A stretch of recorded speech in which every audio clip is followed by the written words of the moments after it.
Welcome to my channel. आप देख रहे हैं सोनी किचन। आज हम बनाएंगे रवां की फली। ये रवां की फली है और इसके जो मोटी थी उसके दाने निकाल लेते हैं, जो बारीक होती हैं उसको कट कर लेते हैं। ठीक है, ये इसको पंजाबी में हम रवां की फलियाँ भी कहते हैं।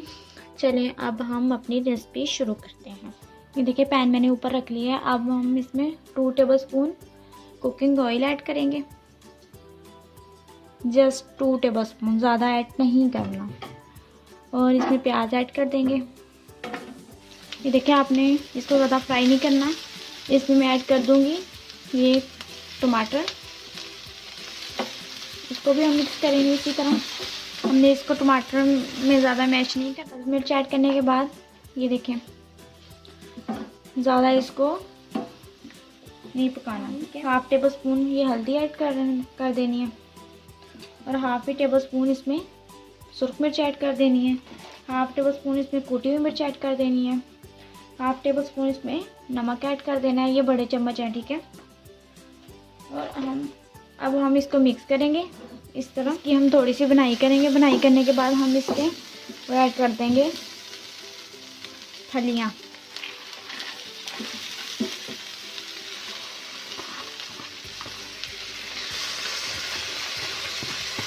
इसको मिक्स करेंगे।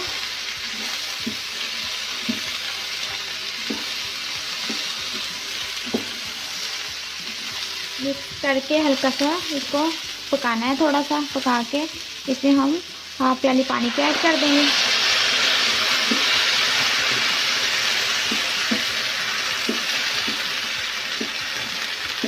पानी की प्याली ऐड करके फिर हम 10 मिनट के लिए इसको ऐसे रख देंगे। ठीक है, 10 मिनट बाद अब हम इसको चेक करेंगे। 10 मिनट हो चुके हैं। अब हम इसे चेक करते हैं। ये देखिए, ये देखिए टमाटर बिल्कुल अंदर गल चुके हैं। अब इसमें मैं डालूंगी 1 चुटकी गरम मसाला और 1 ही चुटकी धनिए की। ज़्यादा इसमें नहीं डालना। ठीक है आपने। और इसमें मैंने ऑयल इसमें इसलिए नहीं ज़्यादा ऐड किया था ताकि ये देखिए मैंने देसी घी इसमें डालना है। इसका बहुत ही अच्छा फ्लेवर होता है। आप कभी इसमें यूज़ करके देखिएगा। ठीक है, अब मैं इसको फिर से मिक्स करूँगी 1-2 मिनट के लिए भून के। 5 मिनट इसको भून के इसमें पानी ऐड करके फिर से इसको हमने ढाँप के रख देना है तकरीबन 10 मिनट के लिए। ठीक है, ये देखिए इस तरह 10 मिनट बाद अब हम इसको चेक करेंगे। ठीक है, ये देखिए इसको 10 मिनट हो चुके हैं। अब हम इसको चेक करते हैं।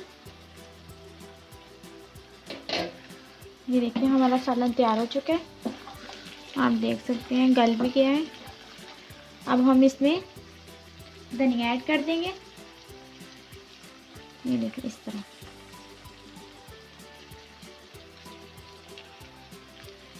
और इसको मिक्स करेंगे। ये आप देख सकते हैं मैंने अदरक के बगैर बनाया है। ठीक है, अदरक लहसुन के बगैर। और ये सर्दियों की रेसिपी है और बहुत ही शौक से खाई जाती है। सर्दियों के मौसम में ये ज़्यादा होती है। ठीक है, अब मैं इसको डिश आउट करती हूँ। ये देखिए आप देख सकते हैं। ये देखिए माशाल्लाह हमारी रेसिपी कितनी अच्छे से तैयार हो चुकी है। आप देख सकते हैं। अगर आपको ये हमारी वीडियो पसंद आए आप इसको लाइक करें, शेयर करें। ओके, अल्लाह हाफिज़।